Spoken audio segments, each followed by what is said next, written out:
મિત્રો, કાલે શું થશે એ તમને નથી ખબર અને મને નથી ખબર।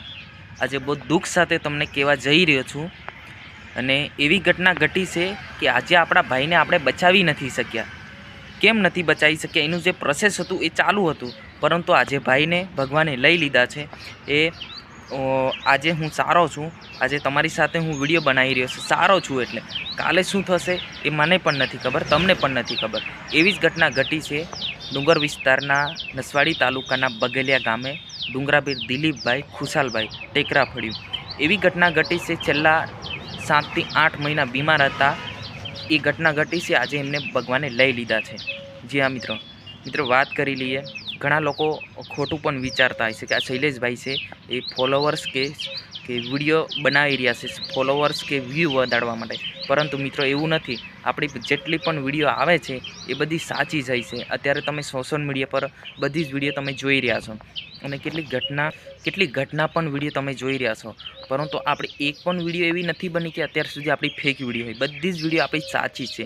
જેટલી પણ આપણને જાણકારી મળે છે, જેટલી પણ આગળથી માહિતી મળે છે, એ બધી સાચી જ માહિતી આપણે આપતા હોય છે।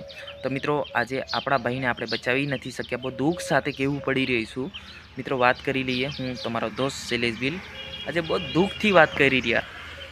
છેલ્લા 8 મહિનાથી બીમાર હોય તે કંઈક ના કંઈક કારણસર, અને એમની જો પ્રોસેસ હતી, હોસ્પિટલની જે પ્રોસેસ હતી એ ચાલુ જ હતી, પરંતુ આજે એમને ભગવાને લઈ લીધા છે, આપણે બચાવી નથી શક્યા।